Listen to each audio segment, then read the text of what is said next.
Grab your gifts, and as you guys are making your way back to your seat, I'll welcome again Kyle Lamb.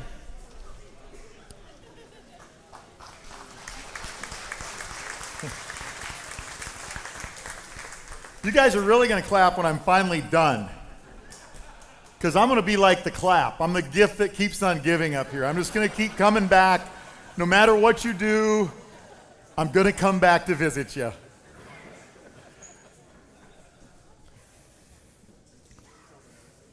All right, so one of the guys chewed me out. He said I didn't tell you who I was earlier this morning. I'm Kyle Lamb. So little known fact, where I grew up in South Dakota, we're known for our math skills. My dad used to tell me, son, just remember this as you're growing up. There's three kinds of people in this world: those that can count and those that can't. So when we think about this, I got my little math problem I put together here. Threats plus power plus position equal compliance. Does anybody disagree with that? Former Marines, raise your hand.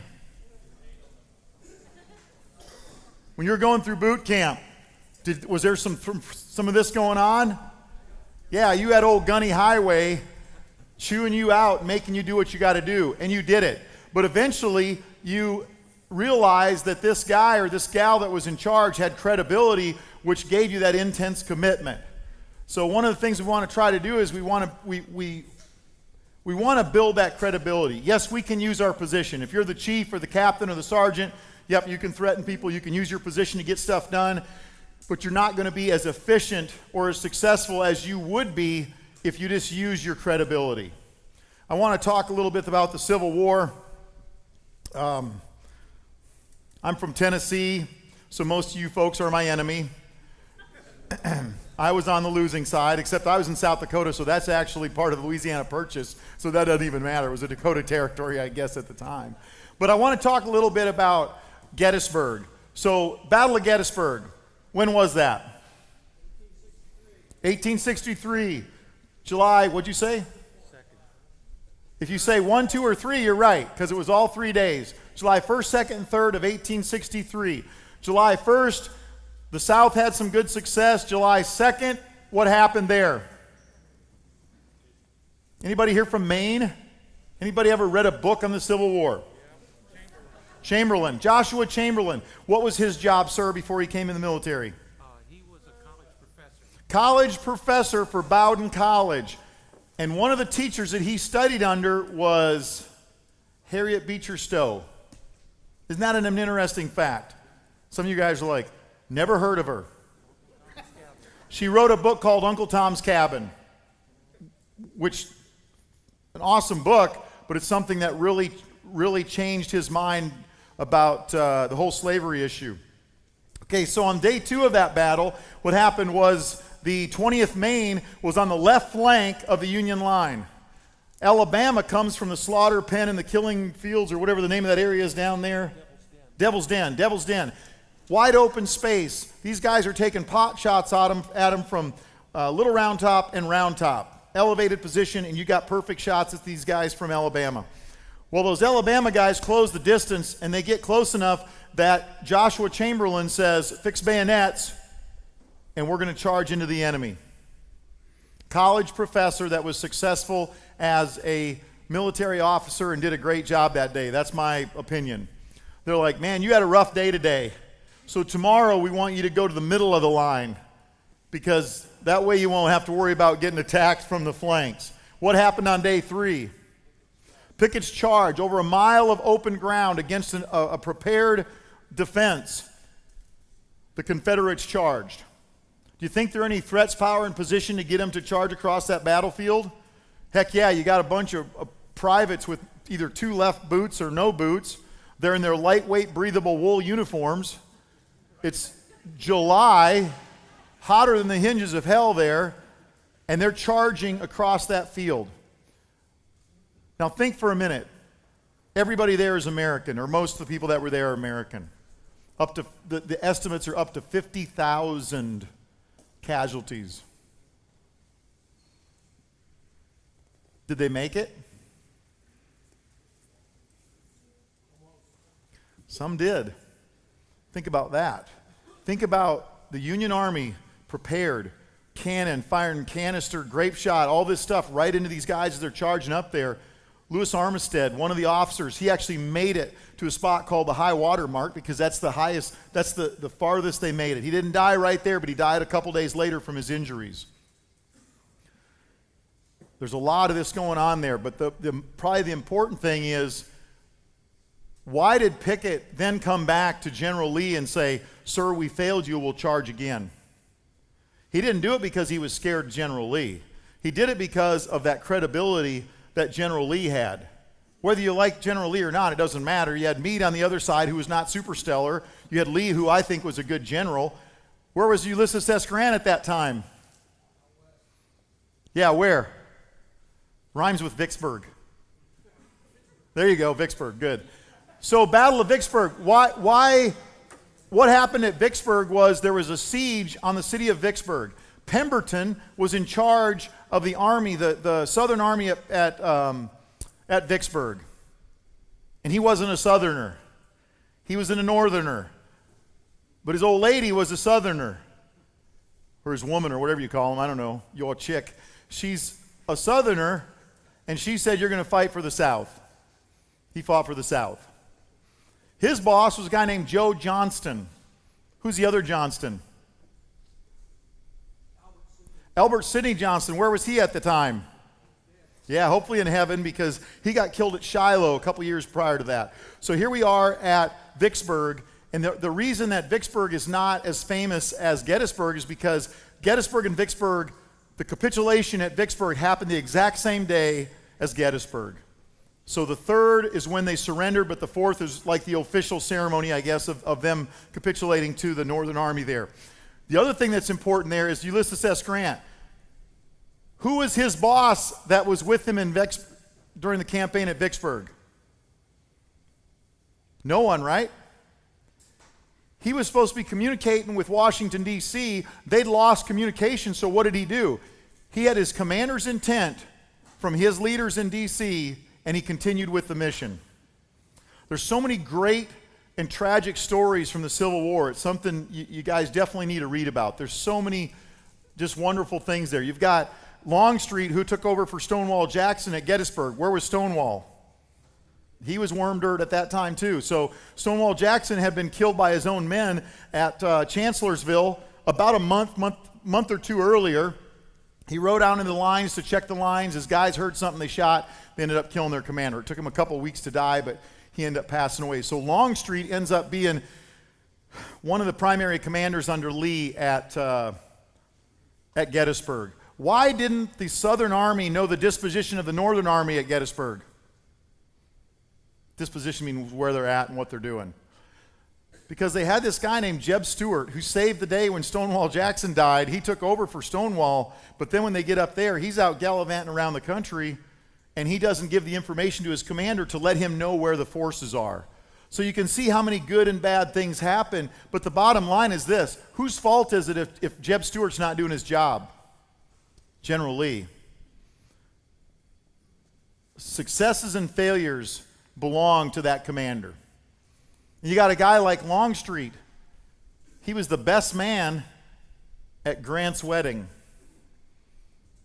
There's just so many great facts from the Civil War. It's something that you guys should definitely read. If you don't like to read history and you like to read fiction, read Jeff Shera and Michael Shera. Michael Shera wrote Killer Angels. Jeff Shera has written like 13 books on their fiction based on facts. You're going to get the real facts, but he writes it in a very readable fashion. You can read about Shiloh. You can read about the Revolutionary War. You can read about the Mexican War, which, Lee was one of the commanders there working under Winfield Scott. He worked with Grant. He worked with Joe Johnston. All these guys were working together. Pickett was there. There's just so many great stories from that history. And as you read through that history, this is what you're going to see. You're going to see leaders who are credible and have people following them faithfully, and then leaders that are tyrants. And their people are pushed hard to follow them. How about Alexander the Great? I never talk about him, but I'm going to talk about him for a second here. What did he do? I'm not talking about the rapper. I'm talking about the old dude from Macedonia. Yeah, he conquered the known world at that time. So if you look on a map, he started in Macedonia, which was part of Greece, I think, at the time. And he went past the Aegean Sea. And he's like, oh, wait a minute. There's this place called Egypt. Let's go conquer that. Oh, that was fun. Now let's come back to Mesopotamia, which now we call that Iraq and Iran. Conquered all that. He continued and he ended up conquering all the way into India. Pretty significant deal. Was he a credible leader? Who's read about Alexander the Great? Would you call him a credible leader? Very credible. Even the enemy liked him. I mean, who the heck is a leader that the enemy says, man, he's a really good guy. Let's just turn our army over to him. Probably smart, because if you didn't, he'd just chop all your heads off. Where did he die? This is a kind of an interesting story.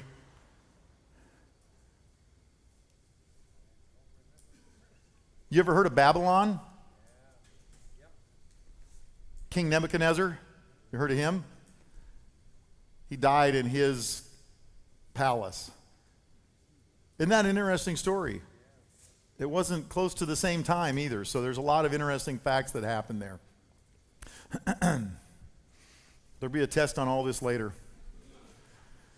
We talked a little bit about that moral fiber, and we've got to make sure that we're doing what needs to be done when nobody else is looking at us. We still have to do the right thing. This is one of the I was going to say I'm going to show you my dirty underwear, but since I don't wear any, I guess that doesn't help you with that. Here's one of my struggles. Since we're amongst friends and you said I can piss everybody off, right? It's okay. When I go to the range with you guys, or I go train you guys, or I ride around the streets with you guys, you know what I see? I see real law enforcement officers. Very, very real. Real sometimes is not pretty. Sometimes we cuss at bad guys. Sometimes we beat the crap out of them. Sometimes we're happy and sometimes we're sad. But you guys, when you're out there doing your job, you're real. Sometimes when I go to church, what I see is a lot of stuff that's not real. And I'm offended by that. Because I'm still trying to be real. I try to keep the cussing to a minimum at church. But I don't like to be judged by anybody other than one dude. So here's what I would tell you guys, and I'm not saying church is bad. Please don't take that. Be real. Be real in your faith. Be real as a person, because if you do that, you're going to attract a whole lot more people to you to be able to help them than if you're this fake person. I'm just not going to go talk to the dude in the three-piece suit, swinging the cane and wearing the chain or whatever. I'm not going to talk to that guy. But, I picked the ugliest, I think the dude with the big beard right there with all the tattoos. Stand up, would you? Yeah. Yeah, there we go. So you see an ugly guy like this. Some people in the church would be intimidated if you see him. When I see him, I'm like, I love this guy. I don't even know him yet. And I'm like, I love this dude. That's the guy I want to go talk to. The rough-looking characters. And I think that's something that we need to remember is it's fine to go to church. That's cool. But where do we really need to be? We need to be in the trenches with our people and try to talk to those folks about the right things that they need help with. We all got struggles. So look on your left and your right. How can we help that person? Yep, we're all ugly. Get past that. We all look funny. Some of you take naked photos with ARs. There he is. Yeah. The only way I will ever get that out of my brain is with a lobotomy. I'm getting sick now just thinking about it.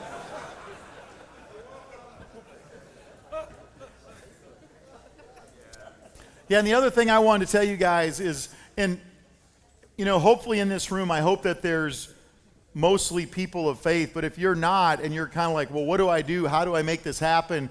There's something bigger than me out there. We talked about this at lunch. I talked to some folks, and you don't have to raise your hands, but there's probably somebody in this room that's been to Alcoholics Anonymous. And one of their first rules is believe in something bigger than yourself.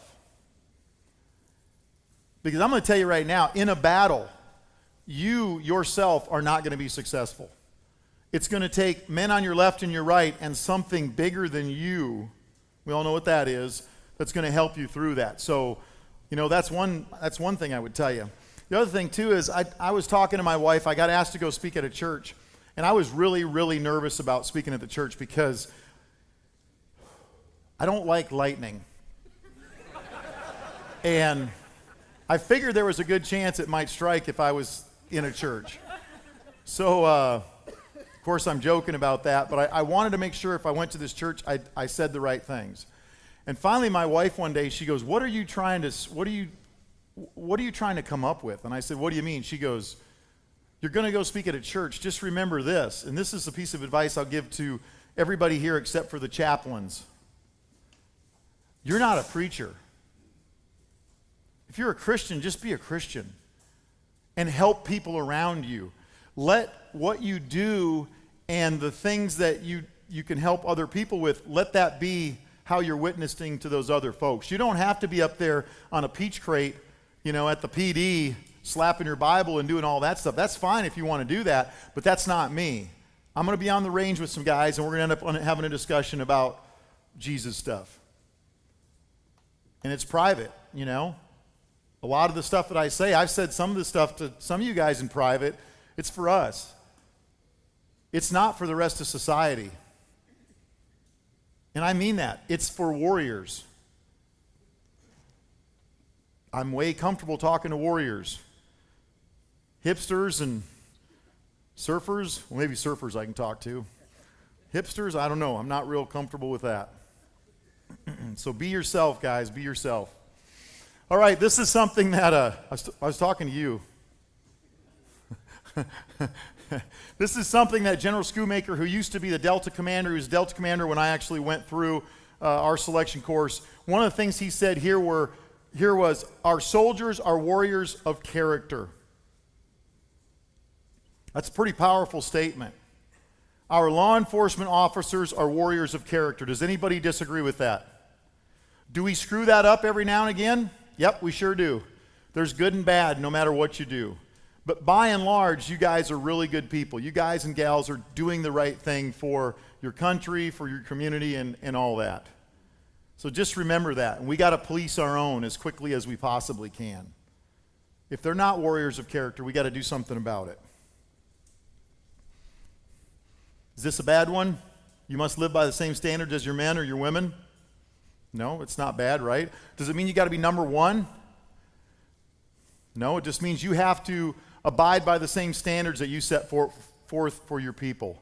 Because remember that thing we talked about, credibility. What happens if we lose that? We've lost everything. You're just done. Really, really hard to get your credibility back.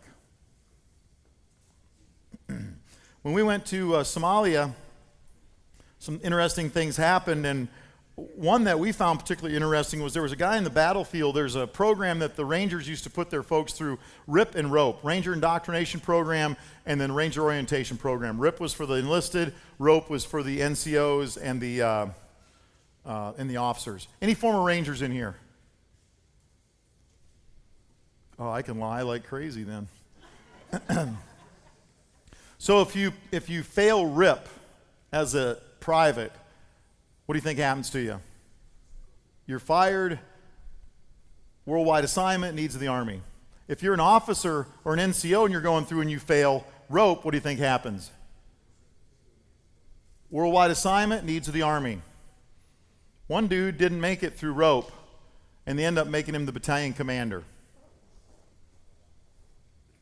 Because he was friends with the general's dad who had been a general.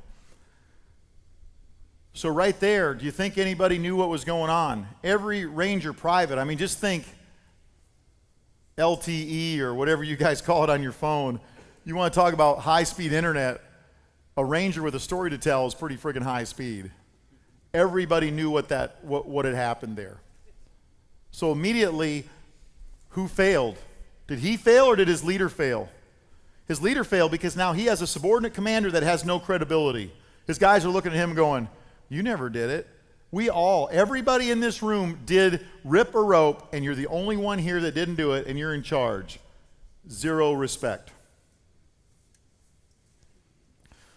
I know you guys don't have bureaucracy in law enforcement, but we'll just talk about it real quick here.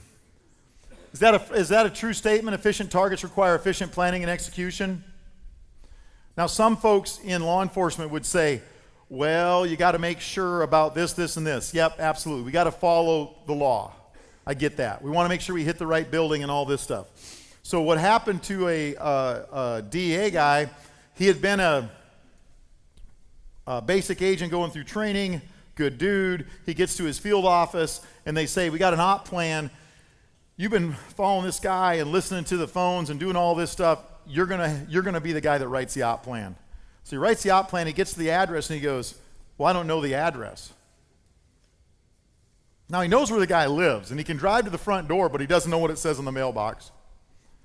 And his boss says, well, you can't fill out the op plan without the address. He goes, I'm gonna drive out and get the address. No.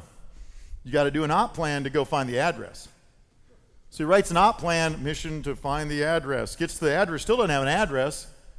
His boss says, well, just drive out and get the address. And right now, it's like the self-licking ice cream cone. And guys are going, what in the Sam Hill? What does that do to this person that's working for you? Crushes their motivation. So now the next time, you've got a level of bureaucracy built in there that you didn't need. I'm not telling you to send people out to hit the wrong objective. That's not what I'm saying. I'm saying that you don't want to put levels of bureaucracy on a guy that's trying to be efficient because he's trying to catch a target that could be a fleeting target, as most of your targets are. They're not going to hang around that long. We know where they're at. We got to go right now. We got to do it right. Bureaucracy is our job to shut down. Is a checklist bureaucracy? No. A checklist makes us efficient. You know, when we get up to brief, we do a back brief, and people look at us funny because here's a guy with back brief, and he get up and he has the back brief format on the back of a card on his dog tags. And they're like, man, these guys have to read? No, we didn't have to read because we knew all the information, but we used that back brief card because we made it a habit. Right now, we're all good. But if you've been up for 36 or 48 hours straight with no food and you're dehydrated and all this stuff, if you don't have that card, you're going to leave out some key piece of information. It's like getting into an airplane and the pilot doesn't have a checklist. I would get out of that airplane because that pilot does that every day. He's got to have that checklist, or she's got to have that checklist to make sure they don't miss a key piece of information that they need. How about that? Merit and productivity versus status and entitlement. Where do you want to live? Meritocracy, which is kind of what we have in America right now, hopefully for a while, but we got more and more people that want to be entitled.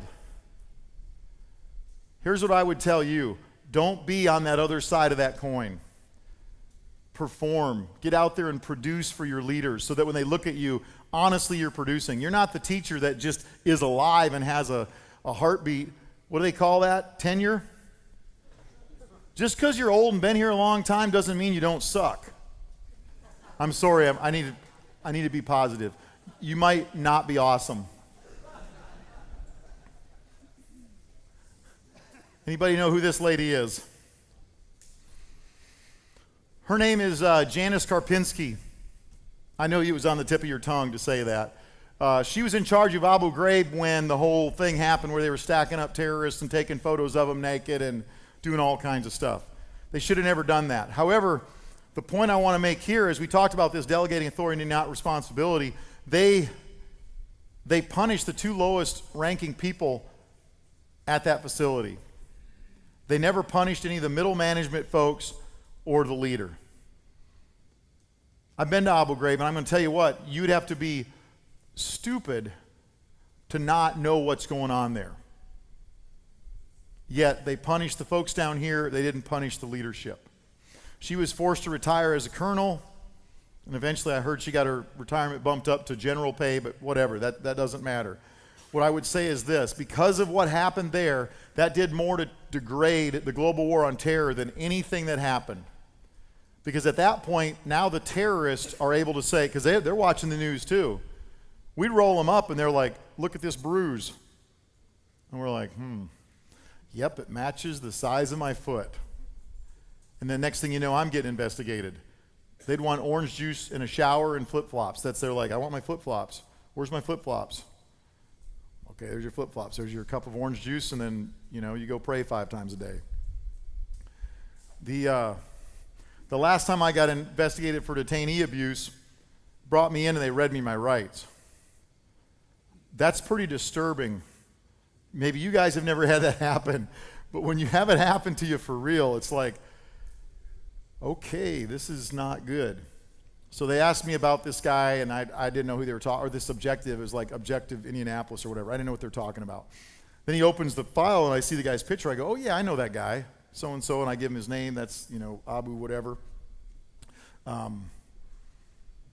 So I told the story of what happened. The guy, we were running up to an objective. I was the last guy. And this guy's like, what does that have to do with anything? And I said, hey, it's my story. Just relax. The guy's like an E5 dude that's sergeant that's investigating me here. And I said, well, I'm running up. I'm the last dude because I'm the oldest guy with a bunch of Rangers, and a dog comes up to bite us. And I'm the last dude. So I'm going to get bit. So the dog comes up to bite me, and he's got like one eye's looking this way and one eye's looking this way, and he's got foam coming out of his mouth. And if you're in law enforcement, I think that's called a clue. So as he got closer, I shot him in the head from about 2 foot away. Boom, he goes down. And when I shoot him, it blows the plastic muzzle protector cap off my rifle. And now the Rangers are really running fast because there's gunfire. So I see a guy go around the back of the building. I grab one of our guys, or one of the Rangers with a saw, which is a 5.56 machine gun. We follow him, and one of our medics goes out to pull Overwatch for us as we go after this guy. So we come around the corner, there's a bad guy. So I see the bad guy, and I see his buddy. So I kick his buddy in the leg. He goes down. I go to kick the guy we're after in the leg. He's not armed, and he lunges for my legs to try to take me down. So I do a muzzle strike. I take a core sample out of his head. He gets little X's over his eyes, and he goes down, and he's squirting a little blood out here. And they're trying to say that that's the guy that I abused. So I told the guy, I said, you know what, you're right, I should have shot him. Because our ROE said if he was a threat like going for my legs, I could have killed him right there. I didn't, because he didn't have a gun. I felt like I could do something else. So I told that guy, I said, you know what, you're right. I'm just going to tell my guys, you're right. We got to follow those ROE. We will not do that anymore. We'll absolutely shoot all the bad guys that are a threat. He's like, whoa, whoa. And I said, your name is? And I grabbed I had stood up because I'm telling my story, and I talk better when I'm standing. And this kid wasn't happy with me. Anyway, they let me out of there. We got together as a squadron. We said, we need our JAG officer to tell us exactly rules of engagement, which we thought we understood, and we did. And on this next trip, we've got to follow those to the letter of the law so that we quit getting investigated. And we did. We went over on the next trip. In 90 days, we killed 400 people. We had 0 investigations. Woman evil.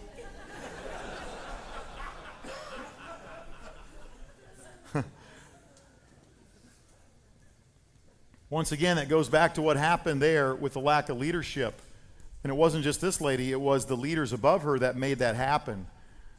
So because of that, we had people that, if they were a threat, they were getting eliminated. That's just the way it was. And at that time, we were doing a lot of vehicle interdiction stuff too. So a lot of these folks were shot from the air in their vehicles. They would detonate themselves and do all kinds of stuff too. But it was, that just wasn't our unit, but the SEALs, the Rangers as well. So the point there is, our leadership was looking out for us because they made sure we understood where we needed to be, and they're the leaders making that decision. We're not out killing the wrong people. We were killing the right folks. And we detained, I don't know, probably 20 times that number of people, but a lot of folks didn't make it either. What about that? Is that a true statement or not?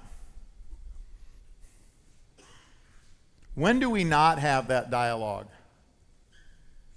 When? I still didn't hear you. Yeah, when we're micromanaging, we don't have that dialogue. And sometimes there's a reason not to have a dialogue because we might be in a mission. Like we're out in the street and things are happening. That's not when we're That's not when the good idea fairy starts floating in there and bringing all these ideas. I got an idea. Negative. At that point, we want to make sure that we're focused on the mission and doing what we got to do. Everybody should understand that. But during training, during planning, there's a reason that we want to have dialogue with everybody. Now, if you're the newest officer on the block, yeah, maybe you should not give a whole bunch. But as soon as you kind of understand what's going on, you got to be involved in that process as well. And the other thing I would caution you with, you never know who you're talking to. When you get a new person off the street to be a cop, you just never know who you're talking to. They might be the right guy. Could be the guy that used to steal cars as a kid.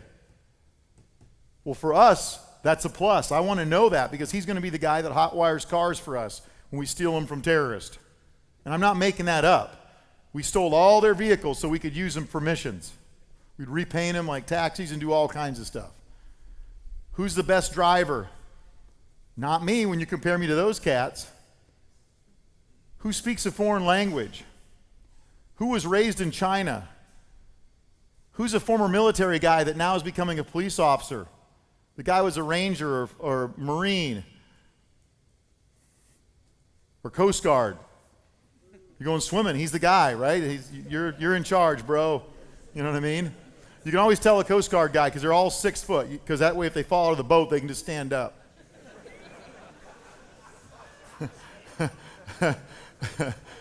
Any Coast Guard guys here?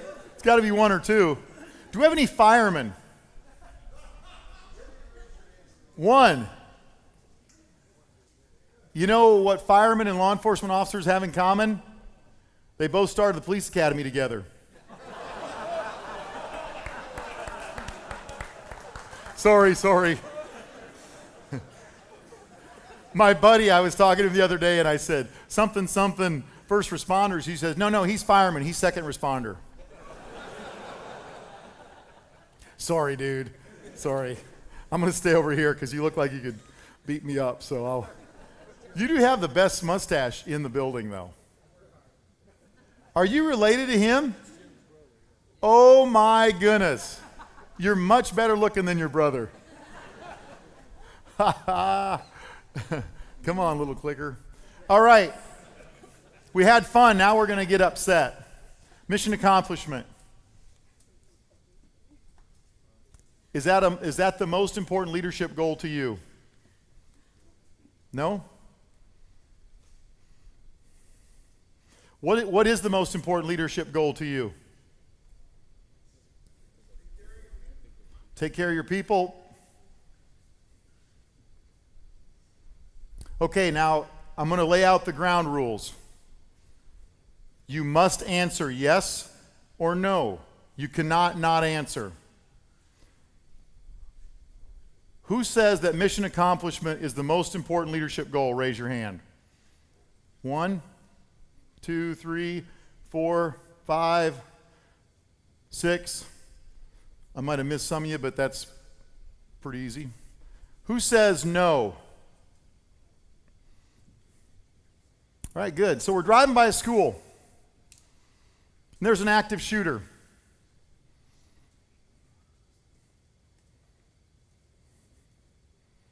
What are you going to do?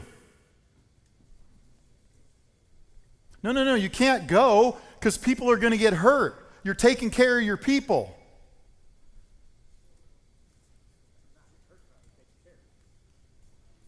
What is your primary focus as a law enforcement officer? Are you there to take care of your people and nobody in your law enforcement department ever gets hurt? Are you there to protect and serve the people of your community? Am I right or wrong? So that's your mission. I get it. We want to take care of our people. I get it. But if we lose focus on our mission being number one, we're wrong. Now, we show up there and it's a barricaded suspect. There's no reason to go in there. Do we send people in? No. We got dogs. We got gas. We got all this stuff. That's what you guys have. We don't have gas, but we have 500-pound bombs.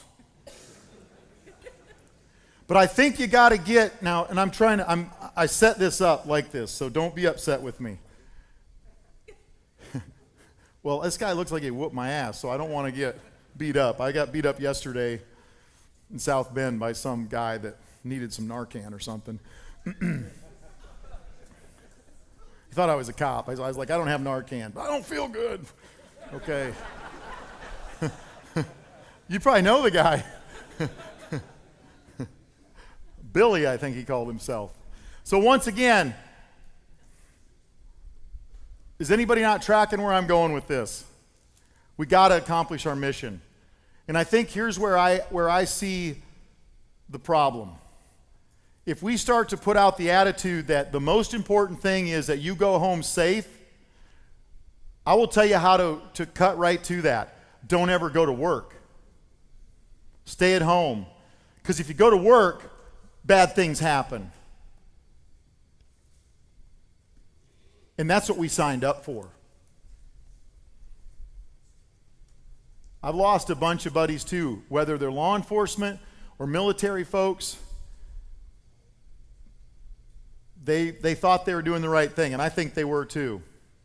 And then sometimes we make mistakes. You know, Oakland, when the 2 motor officers got killed, and then the SWAT team made entry into a building where they were just making sure nobody was in there, and 2 SWAT officers were killed. Dan Sakai, a good friend of mine, he was the last officer that was killed in that building. Barricaded suspect, they never should have made entry. They just shouldn't have. They didn't know there was anybody in there. It ends up as his cousin or something, this lady that come running out. But the bottom line is, we got to stay focused on mission accomplishment. Does anybody disagree so far? So, how many now would say mission accomplishment is number 1? I hope I've convinced you a little bit that I'm not telling you to hurt your people. I'm not telling you to get your people killed. But if you have the right mentality that when we get up in the morning, we're not saying, man, I hope everybody lives today. We're thinking, man, I hope today that we accomplish our mission. And if we do that right, everybody will be fine.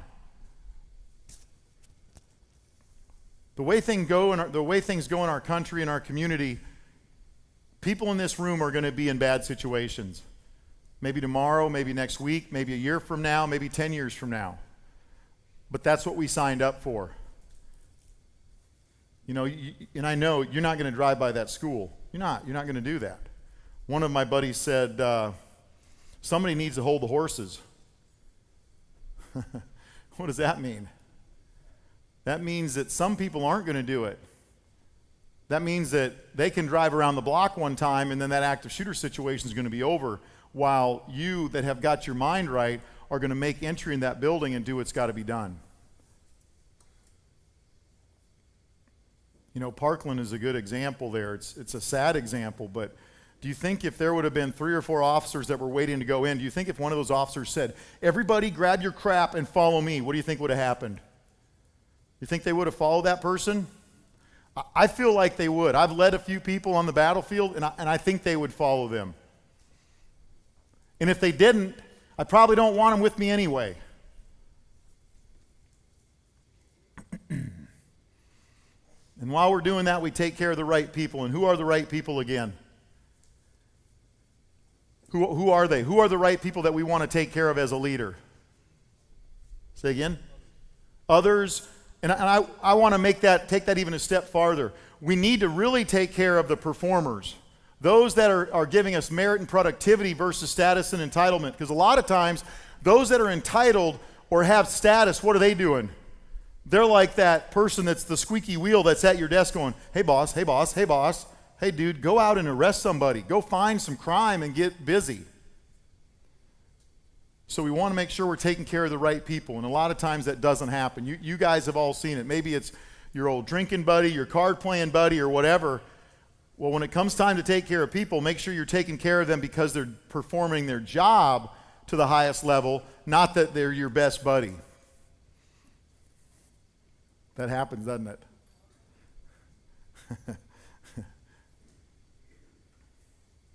Come on. And that kind of says the same thing. People are not the most important commodity, the right people are. Some people don't like to hear that because they think we're all the same. There are no people in this room that are the same. There are no two exact copies of a human being in this room. We're not the same. Everybody here brings something different to the fight. So use that person to the best of your ability, because, man, there's no other person like that. What is that key thing that makes that person tick, so that we can use that? All right, what about counseling? What do you do when you counsel your people? Are you honest with them? I hope you are, because that's one of the hardest things, especially, and I would say this, in the military, counseling is not that difficult. But in Delta, it's very difficult because you know everybody for such an extended period of time.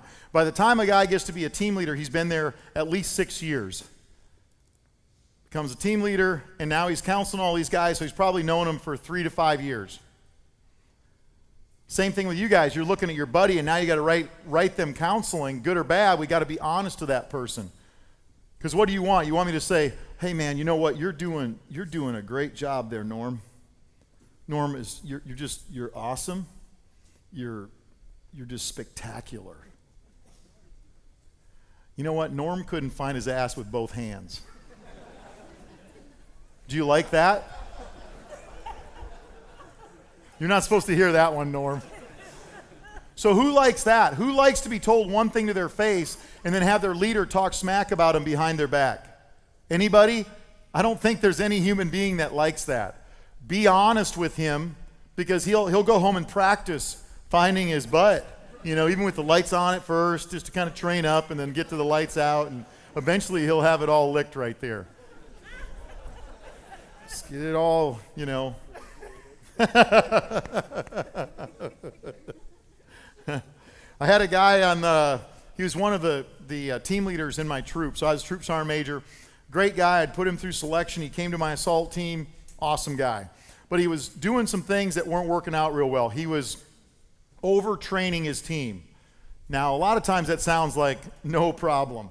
But when that started to impact their families and their recovery time for getting their gear cleaned up, it impacted the leadership, because we had to go set things up. So 03, he'd page his guys in.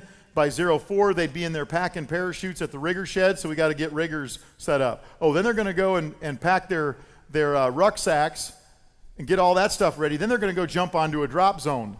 So that means we've got an airplane, we got to drive them to the airfield, and then they're going to jump, and then there's got to be somebody that set up the drop zone, which is me and the commander or whatever. Then they're going to hit the ground, they're going to patrol, and then they're going to go just do all this crazy stuff. They're going to end up taking a Zodiac down the river, hot wiring cars, driving back, that's one day for them. That's a lot of work for everybody else. They'd get done, they go home, they get a few hours with their family, and then the next day they do something again. So my boss said, you need to counsel him, and you need to counsel him hard. So I sat him down and said, hey, you're doing a good job, except for, have manageable chunks of training. We got to get guys ready for combat. They can't be smoked. They got to have some family time, and went through the whole rigmarole. What do you think happened when I was done counseling him? Do you think he cussed me out and stormed out of the room? He shook my hand and he said, Roger that. Went out of the room, and within 2 days he fixed everything. So who screwed that up? Me. I'm his leader. If I would have told him that early on, I could have stopped all that mayhem from even happening. So once again, it's all about that leadership. And if we're going to counsel people, just be honest. Be honest with them. If people know what you expect, they can make it happen. If they don't know what you want, it's hard to read your mind.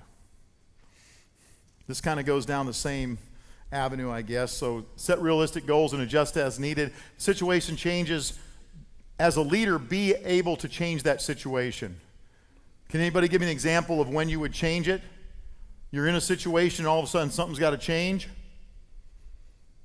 How many of you guys are SWAT guys? A couple of you. They're all at training, yeah.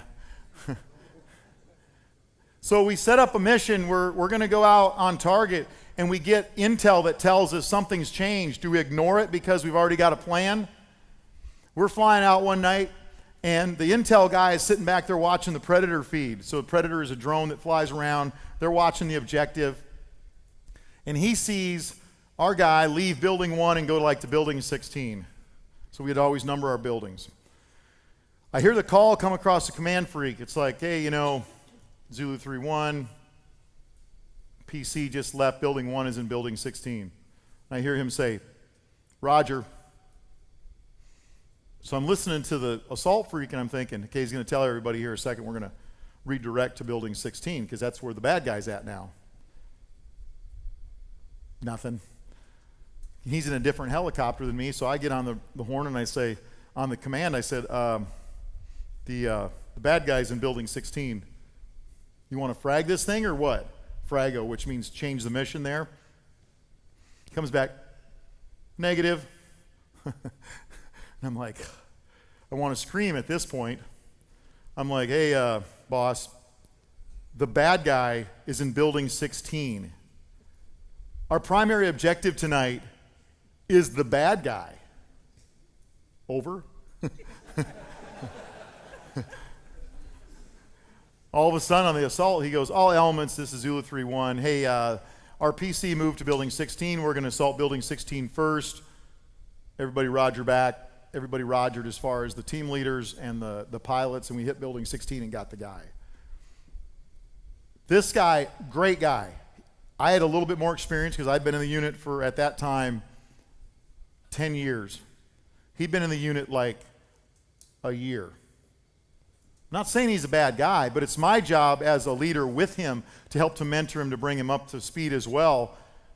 Hey, he learned what the deal was there. He was just one of those guys that once he got a plan, he wanted to really absolutely lockstep through that plan.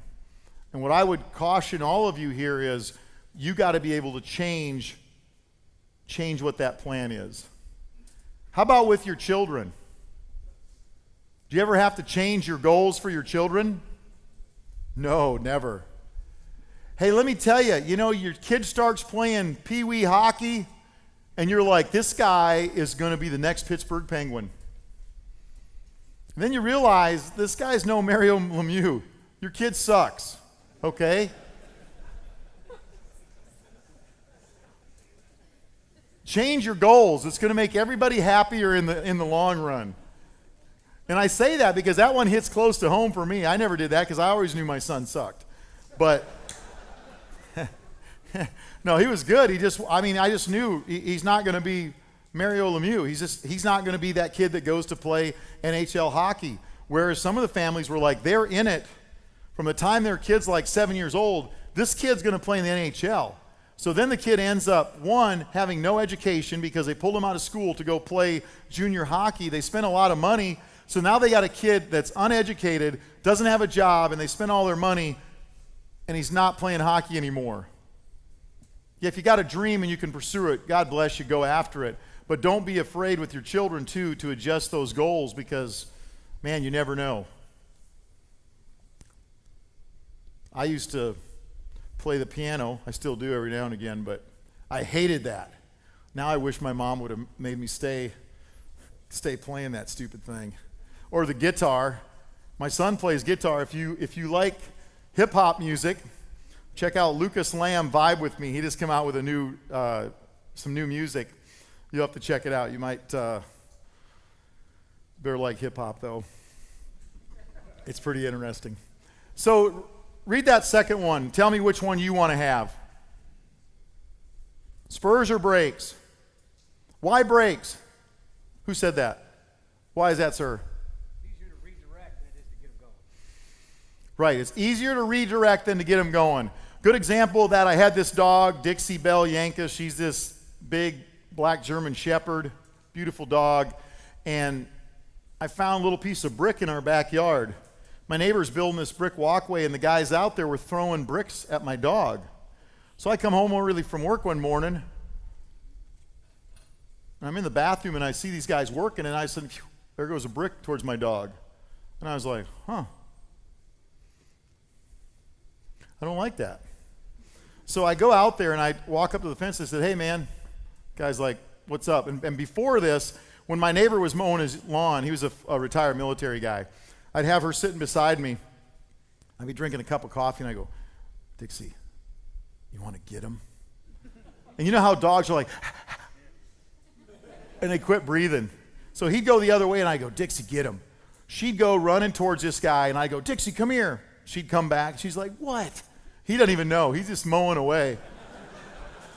Like Leave It to Beaver there, you know. So on this day, these guys are throwing bricks. I go to the fence, and I go, hey, man, why are you throwing bricks at my dog? Man, we're not throwing bricks at your dog. I just saw you throw a brick at my dog. You got a problem? And I'm like, I don't have a problem because I'm armed and my dog is pissed. So I go, Dixie, get him. So she jumps over the fence and goes after these guys. She's about to bite this one. This guy was fast. She's about to bite him. I go, Dixie, come here. She comes run, jumps back, and she sits right beside me. She's like, she thought it was just awesome. So they never threw any more bricks there. Nobody got bit. So we had a peeping Tom in our area. Same thing.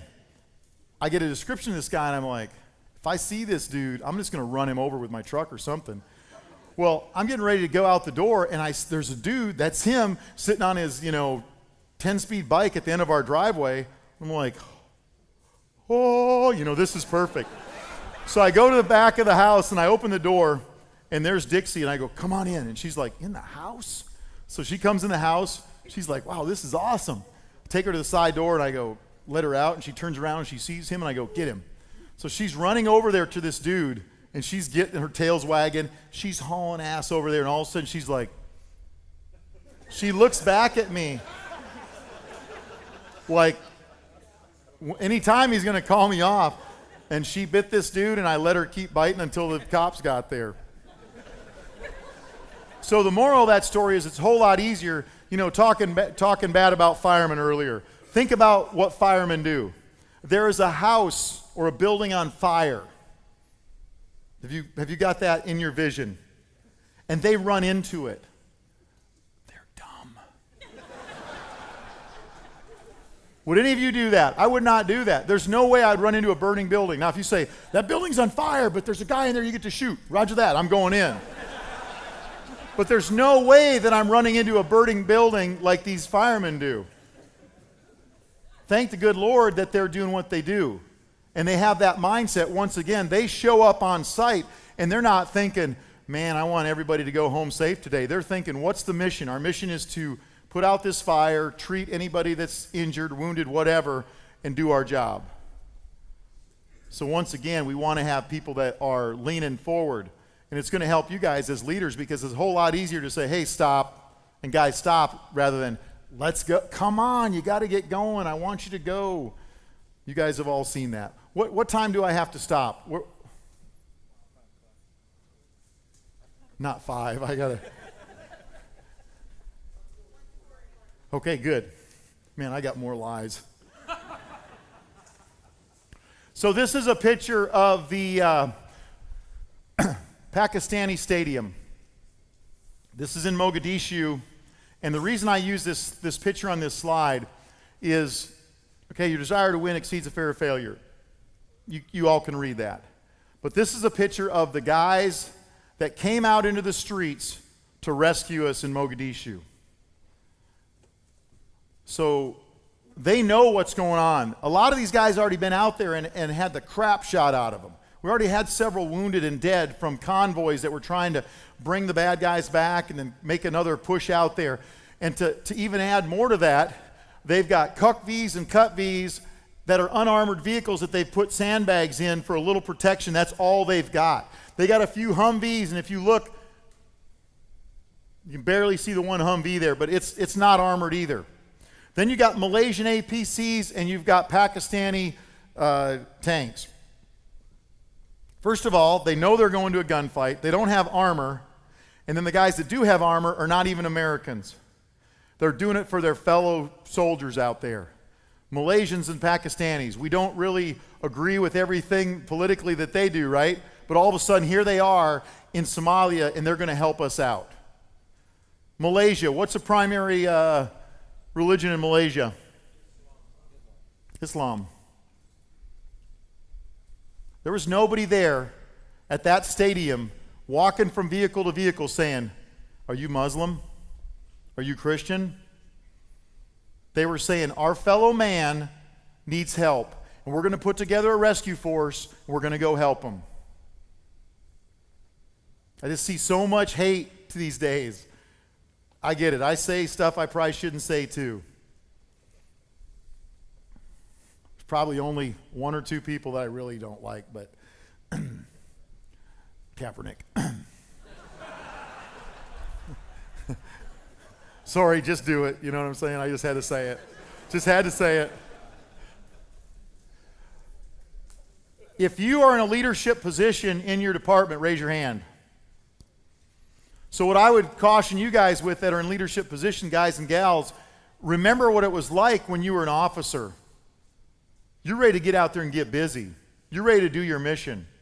So don't let that fear of failure hold back your people, because that fear of failure, if we don't do things on our own time as aggressively as we can, we will fail. It's got to be on our timeline, and aggression is good for what you guys do. And by aggression, I'm not saying going in there and punch somebody in the face. I'm saying you do things that they don't expect, and you do it so quickly, so violently, that they cannot react. Speed, surprise, violence of action. On that particular day, they came out there and they actually, they saved our bacon there. So, see how I tied in bacon with Islam and everything? See how, yeah, you caught that, right? So our place in Tennessee, we got ranges and stuff there, and we call it Crusader Acres. And we have a checkpoint at the front gate, and you got to stop there. You got to give 5,000 rounds of 5.56 and eat a ham sandwich. And if you do that, then you're allowed to enter. Okay, how about this? Knowledge is power. Yes or no? Okay. Some folks say, well, no, it's not, because, if you're the only one that has that knowledge, yep, I agree with you. If you're the only person with the knowledge, then it's not power, right? Then you're not going to be successful. But what if every single person in this room knew what every other person knows? Wouldn't that be success? And then when I talk about knowledge dominance, that's what I'm talking about. And the only way that we have knowledge dominance is that we communicate with the folks that we're leading. You got to do it. You got to sit down and find out what makes these guys and gals tick, and what their area of expertise is, and what they know and what they bring to the fight. Because they're going to have some skill that is completely different than any skill you have. What is it, Xbox? What's the latest computer game? What is it? Who? Nintendo Switch. I thought Atari was pretty high speed. So we're driving down the road one night, and there's a Ranger Private, or PFC, and he's running the remote weapon system on this armored vehicle that we're in. So what that means is you sit in the vehicle, you got this computer screen, or this screen thing, looking at a thermal camera, and you're controlling a 50 cal machine gun up top. So I'm just like riding along because I don't know what the heck he's doing. He's the computer guru here. And all of a sudden he goes, oh, that guy right there, he's looks like he's placing an IED. And I'm like, well, are you sure? And he goes, boom, and he shoots this guy. And I'm like, it scared the crap. I mean, you have a 50 go off like 2 foot above your head. I think I peed just a little when that happened. Kills the dude. One shot from the 50. I couldn't do what he did, and we got up there, he was in place in an IED, by the way, just so you know. I couldn't do his job. How can I micromanage his job if I can't do his job? So let's think about that. Micromanagement versus supervision. What are the differences? Army guys, raise your hand. Any Army dudes? Supervision, is that part of troop leading procedures? Oh yes, it is. Naked man with a gun. I think you could have your own calendar, bro. No way. Ugh. Ugh. Okay, supervise. Supervision is something we're supposed to do when we're putting together a mission plan. Okay, there's a lot of things that happen, but the bottom line is it's our job as a leader to supervise that process so that we're getting from A to Z the way that we need to. A, we start planning, we got the commander's intent, all the way to Z, which is we are kicking in a door and we're making entry. It's your job to supervise. Why do we supervise? Yeah, to make sure it gets done. You keep people going the right direction. That's your job. That's not micromanagement. Micromanagement when you're telling them exactly how you want every little thing done. So don't think that because you're scared of micromanagement, you can't talk to your people. You got to talk to your people, and you've got to constantly see what they're doing. Be present. We talked about that already. Be present for your people. And if you're a mom or a dad, be present for your children. If we're present, we can help them along the way to go in the right direction that hopefully will make them successful. Raise your hand if you want your kids to not be successful. Exactly. We want our kids to do better than we did. Sometimes that's hard, right? Because you're like, man, why don't you study?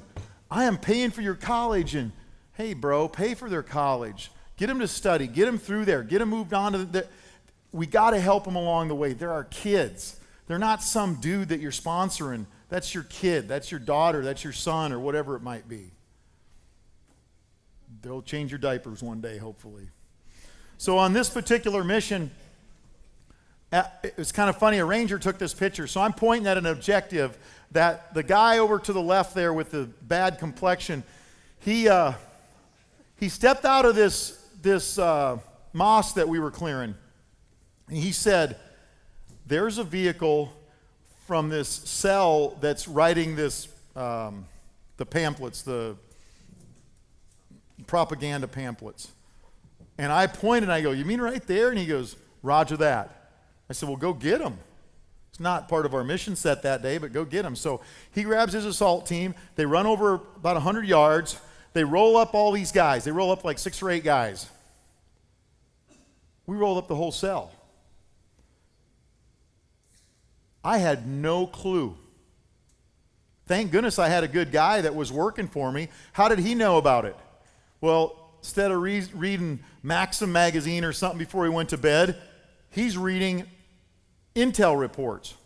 He knows we're going on this mission. We've been planning this mission for a few days. This guy was supposed to come there and speak. We're going to go get him when he was speaking at the mosque, yada, yada. And he was reading about anything that happened in that area. And one of the things he read was there's a blue sedan that's going out there, blah, blah, blah. Looks like this. And it all fit. If I would have been micromanaging, I would have said, well, now, why do you think? No, dude, if you trust your people, go do it. If they wouldn't have been our people, if they wouldn't have been the right people, what would have been happening? We would have said, well, they're not the right people. Sorry, guys. Here's $500 for the door we just blew off the front of your house. Or whatever. And it would have been on me, because I would have been the one that said, go make this happen. A lot of times, knowledge dominance is confused with forwarding every email that you get to your people. Don't kill your people with emails. If there's something important, extrapolate that information and put it in a manageable chunk so that they can read it. Don't just forward them everything. That's our job as leaders. We're supposed to take what we get from our hires, chew it up, and then make it into a usable bit of information for those that we're leading.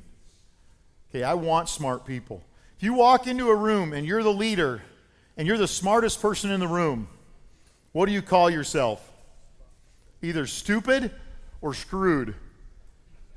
Because if you think you're the smartest person in that room, you're probably dumb. Because there's probably somebody smarter in that room than you. Man, I hope there is. I want a bunch of smart people. And if you are the smartest person in that room, you're screwed. Because we want people that are making it happen.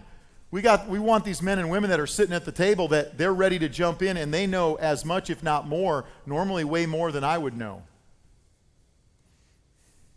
Who hates millennials? Okay, you guys that don't like millennials, I'm going to tell you 2 things that you need to do. One is, go to an army base and watch training. And I would highly recommend you go to 82nd Airborne or the Ranger Battalion or someplace like that, or some Marine unit there or somewhere. Or I said it's not HUA, it's like YAR or whatever you guys say. Is that how it is? Is that how you say it? Let's hear it. Oorah. It's like, yerp. That's what I always hear. I got bad hearing, though. Okay, that's one place you can go. The other place you can go to West Point. I just came from West Point with all these cadets going through to become officers in the Army. I'm going to tell you what, the future looks good. So if you're down on these folks, I'm not saying I love millennials. What I'm saying is there's some good ones. There's some really good ones. There's even good hippies out there. You know what I'm talking about? There's some good hippies. They got good chow. It's all really healthy. A lot of fiber. When you get older, you'll understand why it's good chow.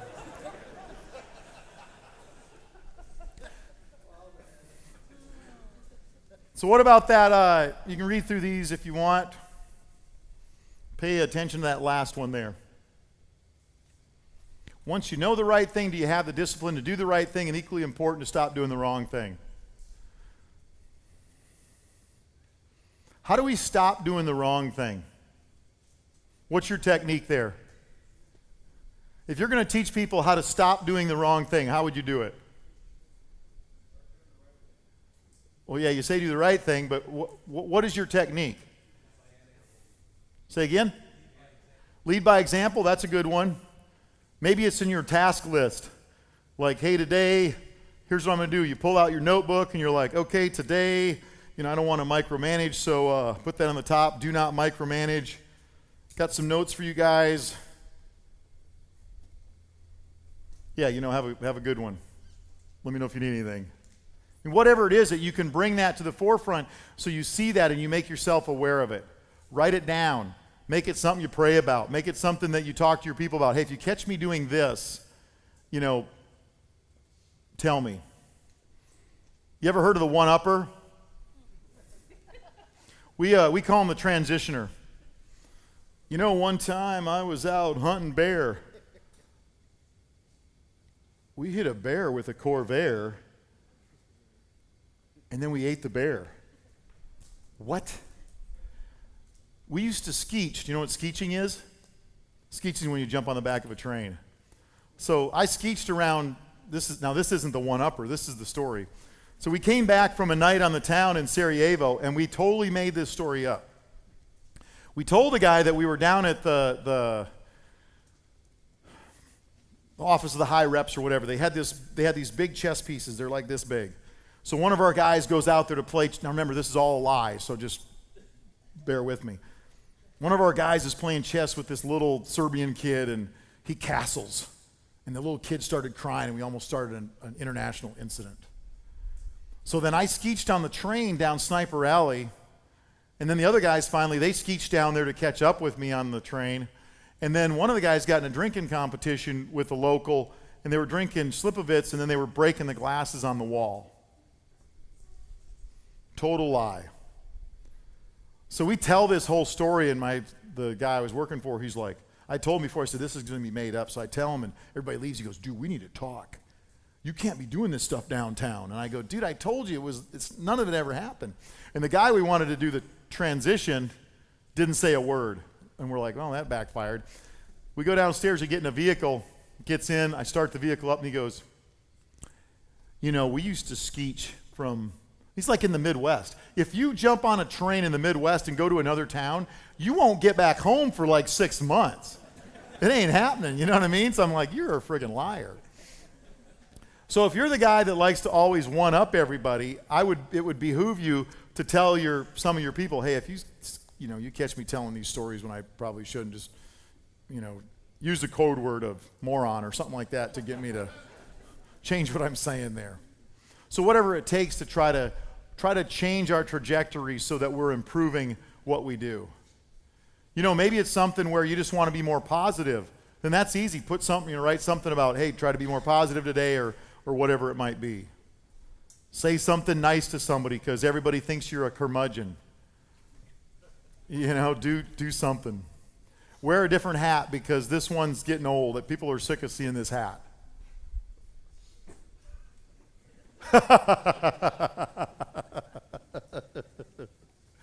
Start wearing underwear.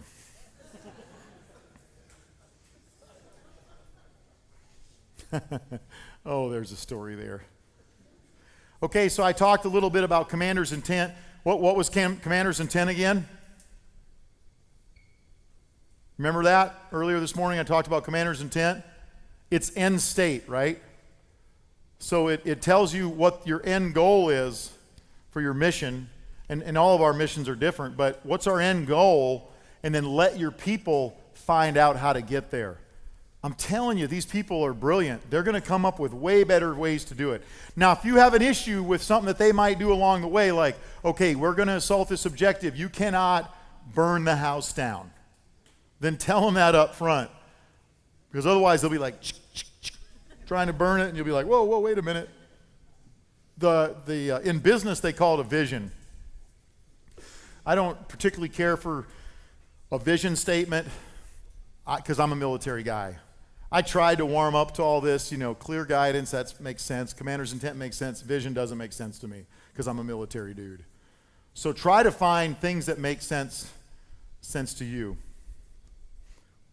How about in the Bible? Do you try to find, how many of you guys, every time you sit down, try to read about some warrior in the Bible?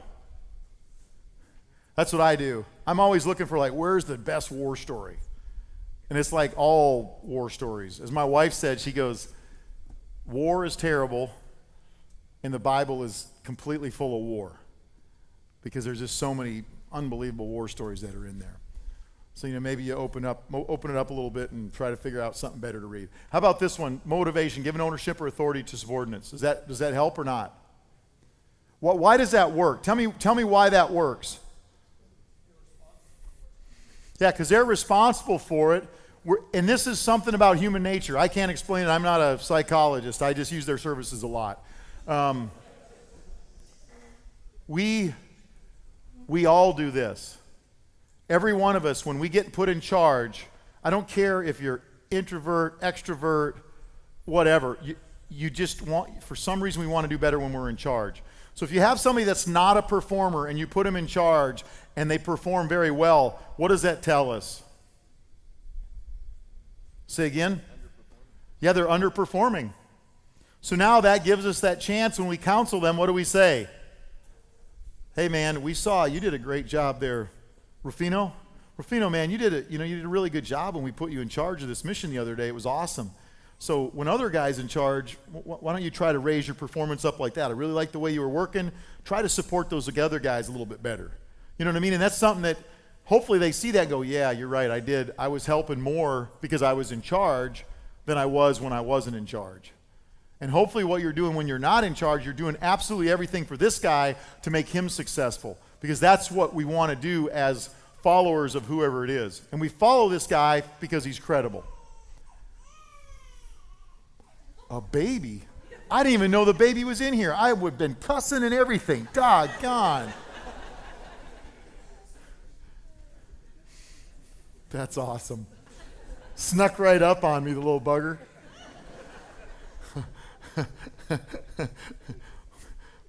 Look what I got hidden right here. I'm embarrassed. Is that your baby? Yes? Boy or girl?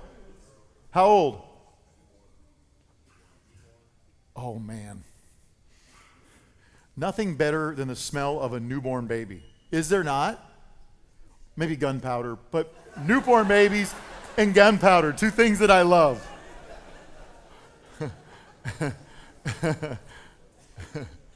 Come on, clicker. Okay, that's what we talked about, and there was some of that, there was some of those slides you can't really see anymore. Okay, combat mindset, and talk about this a little bit. What does combat mindset mean to you? Actually, before we do this, if you're not law enforcement and not military, raise your hand. Okay, there's a few of you. You're the only ones that are allowed to answer. What does combat mindset mean to you? Focus, okay? Give me another word. Be ready. Be prepared, right? Mindset, having that combat mindset. And we talked about this earlier. Some of you gals that are moms in the crowd, you already have this. You have a combat mindset. I'll tell you, I almost got shot by my wife one day. I had it coming. So my wife, we had a newborn daughter, and my wife at the time had not had her eyes lasered. So she didn't have her contacts in. She could look at the clock at the side of the bed, and it was just a red blur to her. So I come home from work early, like early in the morning, unlock the door, I come in and I hear her in the shower. And she's got the baby on the bed. And I go, oh, well, that's cool. So I'm like, ooh, playing with my daughter there and everything. And I hear my wife getting out of the shower, and I go, I'm going to surprise her. So here comes my wife walking around that corner, and she's got her hair up like the chick from the Genie show or whatever there. What was that one? The I Dream of Jeannie. She's naked as a jaybird.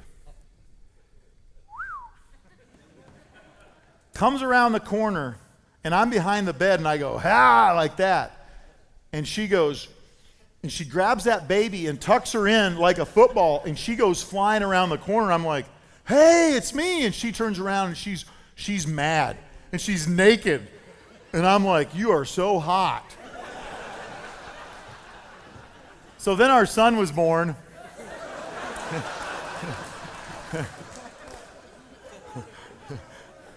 Anger is a good aphrodisiac. So, but what's the story there? If you would have done that to me, I would have been like, whoa, I'm out of here. She grabbed that baby because she's got combat mindset. She's going to take care of that kid. Now we got grandbabies, and it's like even more. So combat mindset, being prepared. You guys and gals that are in law enforcement, you got anything else to add to that? What are some of the things you do for combat mindset? Come on, Bill. Never quit. Never quit. That's mindset, right? Is training part of your mindset? Right? So here's what I do. For mindset, I try to break it down into 3 categories: before, during, and after the fight. So for me, combat mindset is being prepared. If I can get this thing to go again. All right, so are you preparing to win a gunfight or just survive? I want the folks that I train and myself, I want them to elevate their performance at such a high level that they're not just surviving. Because surviving sometimes means that you barely made it through the fight. I want them to thrive in that fight. That doesn't mean that they're not going to get shot or not going to get injured, but I want them to be trying to outthink the bad guy and being successful with that. So before the fight, tell me some things that you do. Say again? Practice. We're going to train. What else? What's that? Mentally prepare. So what does that do for us? If I go through a mental preparation or I go through a visualization process, and don't confuse visualization with relaxation, because it's not the same thing. When I do a visualization drill, what does that do for me? Say again? It gets you ready. It makes you have a plan. What else does it do? Yeah, there you go. It's almost like you did it, right? It's like you went through that process. It's almost like you were already there.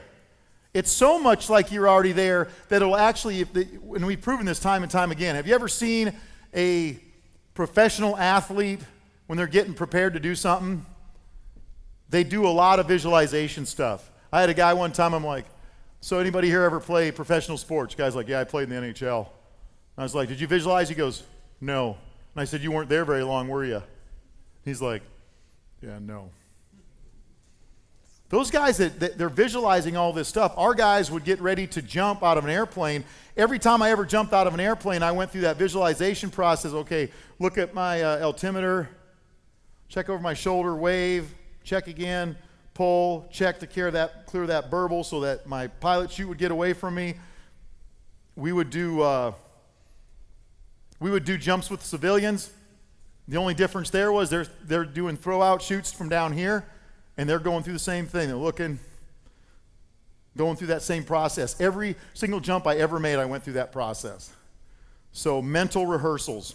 The other thing I want you to think about with mental rehearsals, you always have to be successful with a mental rehearsal. Does anybody not understand that? It's got to be perfect. So for example, if you're going to visualize shooting a bullseye, I come up with my pistol, everything's perfect. I squeeze that trigger, the gun goes off. As the gun goes off, I see little sparks come out of the ejection port. Do I see recoil? Is recoil negative? When you shoot a gun, recoil is negative. We want to avoid recoil, right? We want to do everything we can to mitigate recoil when we shoot a weapon.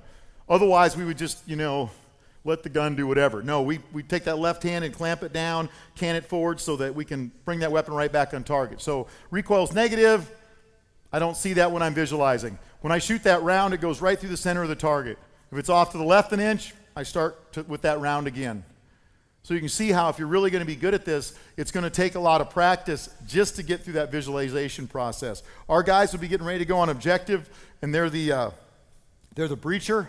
You'd see them over there with their eyes closed, going through, pulling a charge out, placing it on a door, pulling out a firing system, extending that, hooking it up, stepping back, looking at the team leader, and they'd be going through that whole process every single time because that's how they would get ready to do that. Once again, it's like you've already been on the battlefield when you've done that.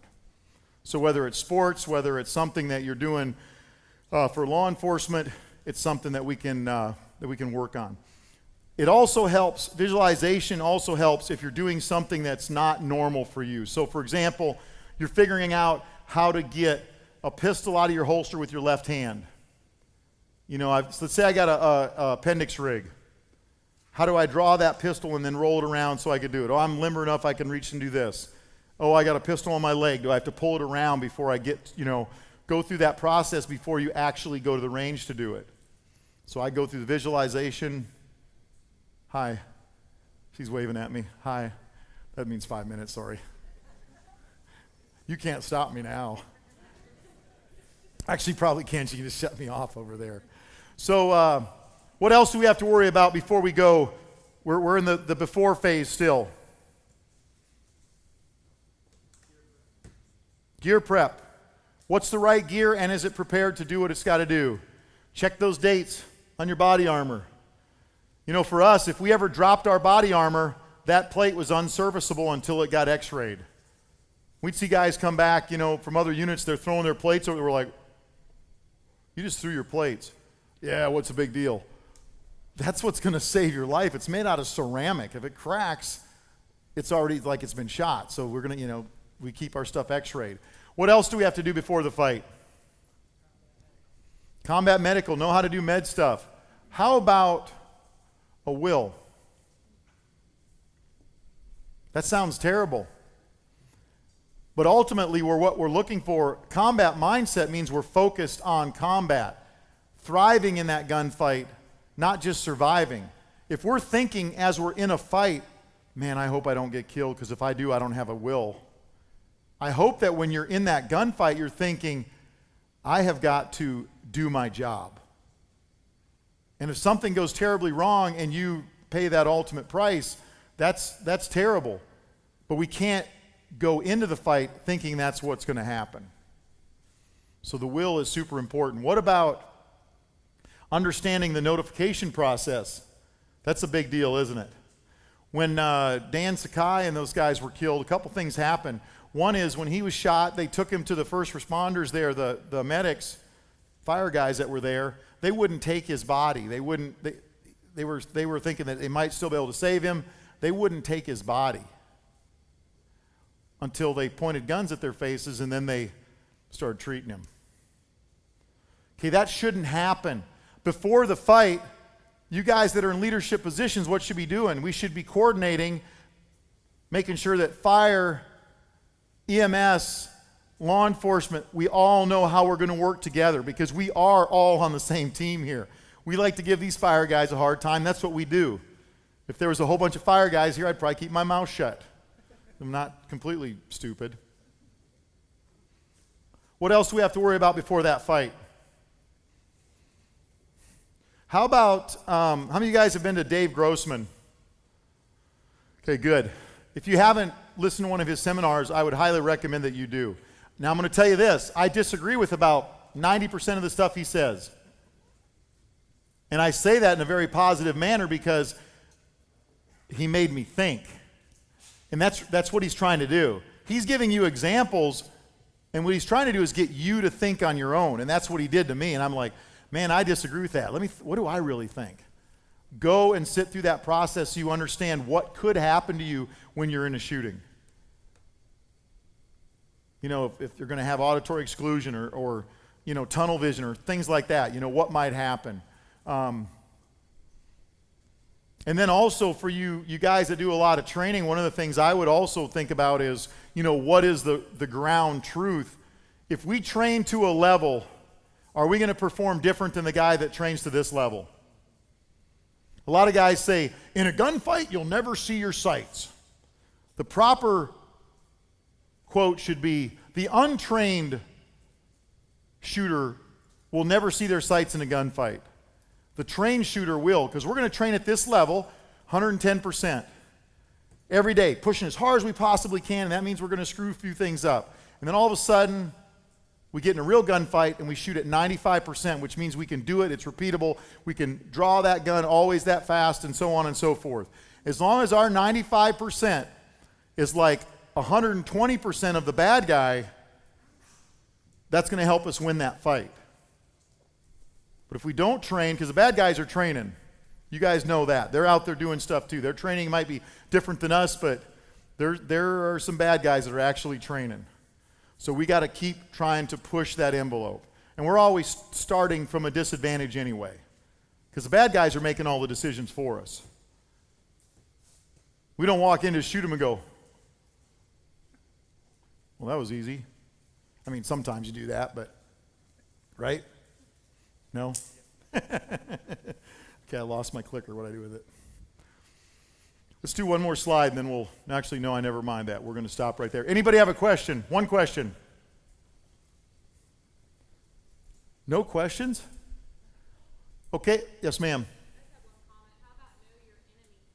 Know your enemy, yeah, absolutely. That's a great one. Yeah, before the fight, know who you're actually fighting and how they're operating. What do they do? A good example would be like if you're in England, you know, they're hanging pieces of, they used to do this anyway, they're hanging pieces of wire with fish hooks on it when you come inside the door. Because you'll never see them at night. And then these officers were catching these fish hooks like in their eyes and in their face as they'd run into the door there. If that's what your enemy's doing, then figure out how to do that. Or booby traps. Like we had some enemy that liked to booby trap. They were pretty good with it. So how do you see a tripwire in the middle of the night? You know what a tripwire detection kit is? What's that? Yeah, send the dummy out. No, we actually, yeah. Yeah. We took this, we went down to Walmart, the EOD guy did, and he got this really fine ribbon.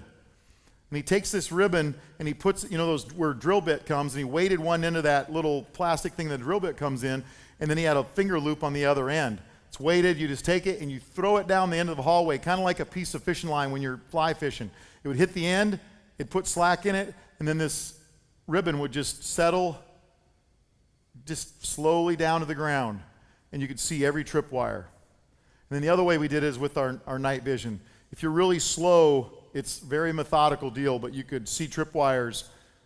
Something as thin as a hair you can see when your IR laser hits it, but it takes practice to do that. But that other thing was just super simple. And then the other thing is once it does it and it's laying over it, it's like, get around the corner and pull it, and now you've also detonated all the booby traps, and then you can go make it happen. All right. Any other questions? How much of a break do we have? Oh, sorry, I'm out of here.